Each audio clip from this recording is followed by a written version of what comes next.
Bonjour les amis, aujourd'hui je vais vous parler du dernier livre posthume, du dernier grand livre posthume de Derrida, auquel il a travaillé pendant des années sans arriver à le conclure, mais il en restait beaucoup de transcriptions, de séminaires, de textes entièrement rédigés mais pas encore organisé sous la forme d'un livre. Et c'est donc ce rassemblement, l'animal que donc je suis, c'est donc l'œuvre d'une de ses amies proches, Marie-Louise Mallet, qui a divisé ce texte en 4 grands chapitres, ce qu'elle explique dans l'introduction.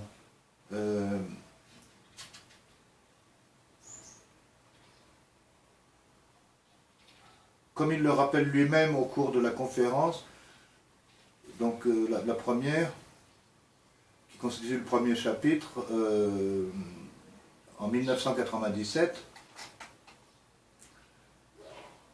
la question de l'animal est très présente dans nombre de ses textes. Cette présence insistante tout au long de son œuvre procède au moins de 2 sources. La première est sans doute une sensibilité particulière et vive, une certaine aptitude à se sentir en sympathie avec les aspects de la vie animale les plus méprisés ou oubliés par la philosophie. D'où l'importance très grande qu'il apporte à la question que pose Jeremy Bentham à propos des animaux. Can they suffer? La question n'est pas peuvent-ils raisonner, comme c'était le cas dans la philosophie classique, ça c'est moi qui l'ajoute. Il y a toujours eu cette distinction entre l'homme et tous les autres animaux, toutes les autres espèces animales,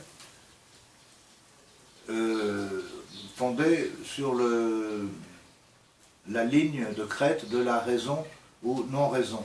La question donc pour Derrida, ajoute Mallet, mais peuvent-ils parler, dit Bentham, mais peuvent-ils souffrir? Question simple en apparence, mais très profonde pour Jacques Derrida.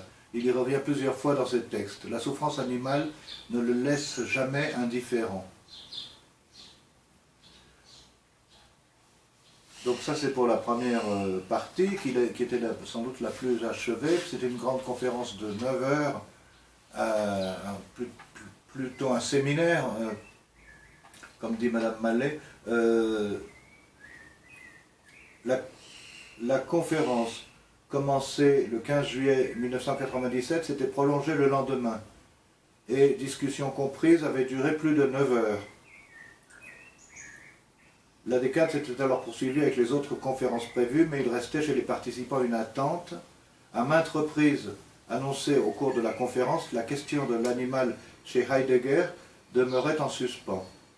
Le dernier jour donc, le 20 juillet, en fin de journée, Jacques Derrida accepta d'improviser une réponse à cette attente.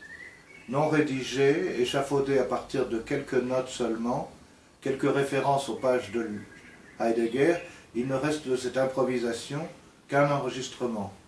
Il nous a semblé cependant que, si improvisée soit-elle, cette esquisse avait sa place dans la publication comme une approche de ce qui constitue l'une des lignes directrices majeures de tout le parcours. Nous en donnons donc ici la transcription la plus fidèle possible. Seules quelques scories inévitables de la parole improvisée ont été corrigées. Donc on voit qu'il y a différents degrés de rédaction de ces 4 chapitres. Ils ont différentes longueurs aussi. L'un a même été publié, le troisième consacré dédié à Jacques Lacan, dont j'ai parlé l'autre jour et dont je reparlerai encore. Et c'est un texte de 30 pages qui s'appelle « Et si l'animal répondait ?» Et il revient à la méditation cartésienne sur la non-réponse de l'animal, pour montrer le contraire. Donc on a donc l'animal que donc je suis, entre parenthèses, à suivre, qui est le premier chapitre, l'un des plus épais, 65 pages, puis on a un deuxième chapitre qui est un deuxième morceau de conférence transcrite, puis on a cet article long dédié à Jacques Lacan, c'est-à-dire à la réflexion de Jacques Lacan dont j'ai parlé l'autre jour, dans les écrits, dans la psychose paranoïaque, les écrits, et aussi beaucoup dans le séminaire, hein, les 24 volumes du séminaire. Et en cela, en cette réflexion sur l'animal, Derrida rejoint de très près son ami Hélène Cixous, dont voici le dernier colloque, les actes du dernier colloque, où j'ai participé par un article parce que je ne pouvais pas aller à Paris pour ce colloque. Ça fait quand même 10 000 km pour moi, on m'offrait de m'héberger, mais il fallait que je paye le billet. Et j'ai donc envoyé mon texte, et j'ai réfléchi à la question animale en parallèle chez Cixous et Derrida, qui se consultaient beaucoup sur la question, qui vivaient tous les deux avec des animaux, dont parle Derrida dans son texte. Il parle de son chat qui le regarde nu.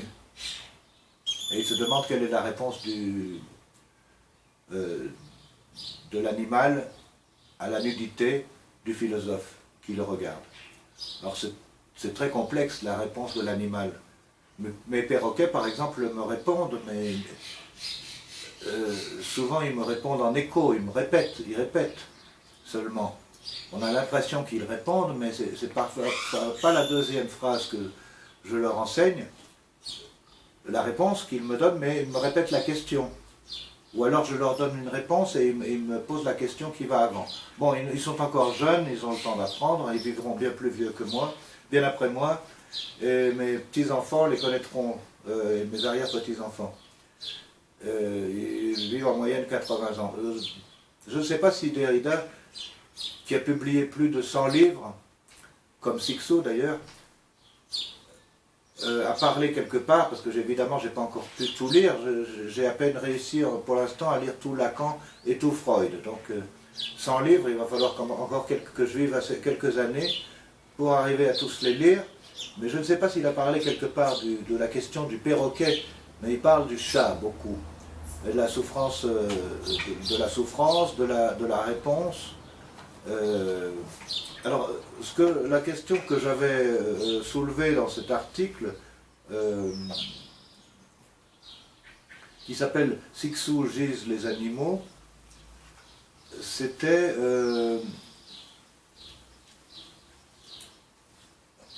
comment tracer le parallèle. Les animaux sont partout présents chez Cixous dans tous ses livres. Hein. Par exemple, un de ses titres, c'est « L'amour du loup », en 2003, où elle dit « Les personnages rassemblés sous le toit de ce volume sont des animaux, auxquels je suis allié et affilié en corps et en âme depuis l'origine de ma vie passionnelle. »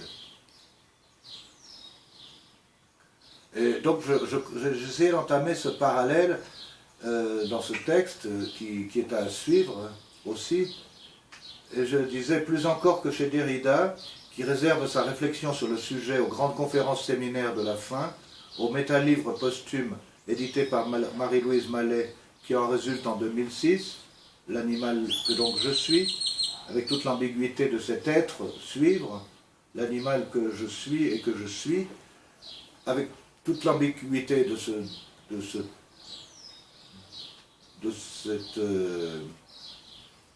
double sens. La question animale est omni-occurrente dans l'œuvre de Cixous et même dans son œuvre-vie. J'en prendrai à témoin les titres Dedans, Le troisième corps, Tombe, Messie de 96, Les rêveries de la femme sauvage, L'amour du loup, Double oubli de l'orang-outan. Ils sont partout les animaux sixaldiens, dès le prénom de Dieu en 1967 et jusqu'au où Allah, prière d'insérer de correspondance avec le mur. paru en janvier 2017 à propos de Jérusalem, celle d'aujourd'hui et la céleste, où apparaît le personnage de Marga, le double encore vivant de maman, la dernière écolière des jours perdus d'Osnabrück, et apparaît le chameau qui interagit sans surprise avec la créature humaine. Je cite Sixou, « Un chameau était attaché court à côté de moi. C'était peut-être moi. On soulève une patte. À l'instant, Jérusalem s'est retirée de moi. Retiré ses rues, ses remparts, ses monts, ses portes. Je passe mon temps à ouvrir des tombeaux, à téléphoner aux morts, à vouloir faire parler les cendres, à sonder les murs. J'attends des chameaux et des vaches qu'ils me confient leurs tourments. » Donc encore une fois, cette question de la réponse de l'animal. Est-ce que les chameaux et les vaches peuvent nous confier leurs tourments, peuvent répondre à nos questions? Encore à la page 4 du Grand Livre de Jérusalem, du deuxième tome de Sixou. En mai 2015, je sais que j'étais debout sur la très petite terrasse au faîte du Mont des Oliviers, avec à ma gauche un chameau, debout, tenu en laisse par un licol très serré, l'incarcéré du Mont des Oliviers, l'âme immobilisée pendant toutes les heures d'une journée, et toute la liberté concédée était logée dans les pattes que l'être avait le droit de soulever et de reposer sur le même carré de sol. Du haut du Mont des Oliviers, sans olivier, j'ai vu le monde, j'ai vu son prisonnier, et j'ai maudit l'humanité. Ça ne se voyait pas, même sur la photo. J'ai enfermé mes larmes de pitié dans la page de garde du livre de Jérusalem. Dans la page voisine, le tribunal siégeait. Tu pleures pour un chameau, elle pleure pour un chat. Voilà quelqu'un qui pleure pour un mot. Le téléphone sonne, donc je vais m'arrêter. À demain les amis.